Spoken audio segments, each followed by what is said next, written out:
Allez, on plonge tout de suite dans le vif du sujet pour explorer une phase absolument fascinante du parcours e-commerce. C'est sans doute la phase la plus négligée, la plus ignorée, et pourtant c'est de loin la plus critique. Bienvenue dans cette exploration où on va mettre en lumière ce fameux iceberg caché du post-achat, ce moment décisif qui définit ni plus ni moins la survie d'une marque.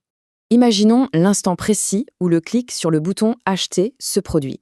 Le rythme s'accélère, c'est le frisson total, de la conversion. Sur l'écran, les messages s'enchaînent: paiement validé, commande confirmée, argent encaissé. C'est l'euphorie, le moment de victoire absolu pour une marque qui vient de réussir sa vente. Toute la mécanique d'acquisition a fonctionné à la perfection, le système a fait son job, et puis, plus rien. Le silence total, brutal. Pas un seul message, pas un petit signal, pas la moindre attention. La marque disparaît d'un coup dans un véritable trou noir. Et cette chute vertigineuse, ce vide abyssal entre le moment de payer et la réception du colis, c'est exactement là que la relation s'effondre, sans même faire de bruit. Et attention, parce que voici une statistique qui fait vraiment l'effet d'un électrochoc. 60%. 60% des ventes futures d'une boutique se jouent en réalité pile dans ce vide silencieux qui suit l'achat. Ça ne se passe pas sur une page produit magnifique, ni grâce à des pubs ultra ciblées, mais bien là, dans cet espace totalement vide et invisible. C'est fou, non? En fait, il y a une énorme déconnexion dans les priorités du e-commerce d'aujourd'hui. On a tendance à croire que le travail est terminé une fois la commande validée. Toute l'énergie part dans les métriques de surface, le trafic, les taux de conversion, le panier moyen. Mais la réalité pour le client? C'est un email de confirmation glacial, super automatisé, un numéro de suivi balancé comme ça, et puis silence radio jusqu'à ce que le livreur sonne. Ce silence a un coût psychologique hyper lourd. Regardons comment ça se passe. Étape 1, le doute s'installe irrémédiablement. Étape 2, les jours passent et la marque est tout bonnement oubliée. Étape 3, face à ce désert, impossible de créer une quelconque connexion émotionnelle. Et l'étape 4, la conséquence fatale, le non-retour. Ce qu'on diagnostique souvent comme un problème d'acquisition est en fait un crash total de la relation post-achat. Passons maintenant aux 3 mécanismes psychologiques ou comment combler intelligemment ce vide caché. Ce qui est vraiment intéressant ici, c'est ce phénomène naturel, la dissonance cognitive. C'est automatique. Après un achat, le cerveau humain déteste le vide. Si la marque se tait, le cerveau va combler ce silence avec des angoisses. Est-ce que j'ai fait le bon choix? C'est fiable ce site? Je vais le recevoir un jour mon truc? Et on le sait bien, un acheteur qui doute, c'est une fidélité qui s'évapore instantanément. Les marques qui explosent leurs compteurs ont parfaitement saisi ça. Elles viennent court-circuiter la dissonance cognitive en occupant l'espace mental de façon ultra proactive. Fini le simple reçu numérique. On envoie des messages rassurants tout de suite. On projette la personne dans l'utilisation future de l'objet. L'expérience commence bien avant la livraison. En gros, on remplit activement le silence avec du positif. Prenons un exemple très simple. La vente d'une gourde premium.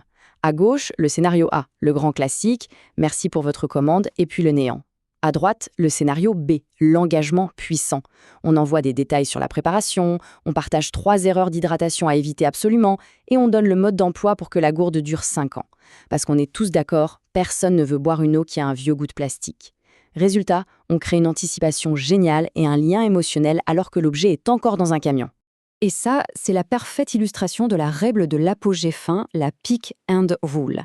L'expérience humaine retient 2 choses. Le pic émotionnel, de la première minute au moment de l'achat, et la fin. Ici, la livraison vers le 7e jour.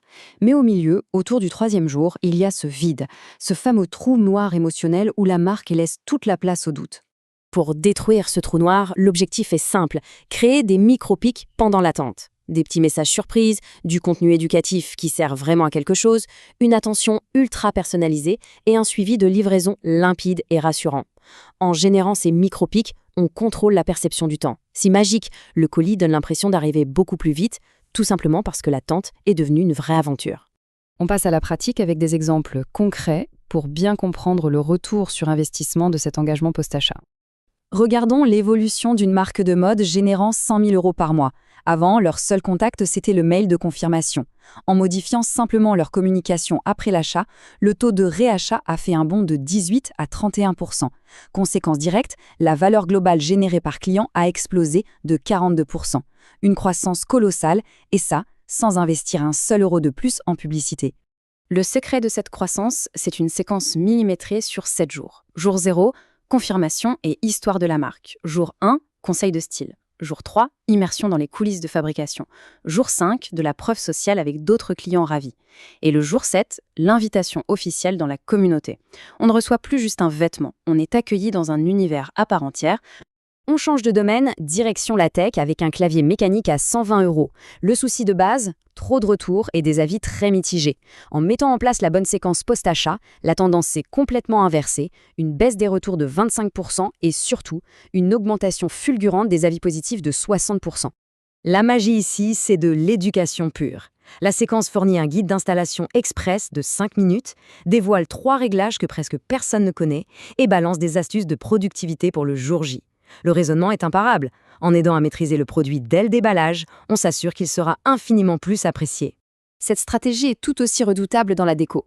À gauche, l'objet, une simple lampe dans un carton en transit.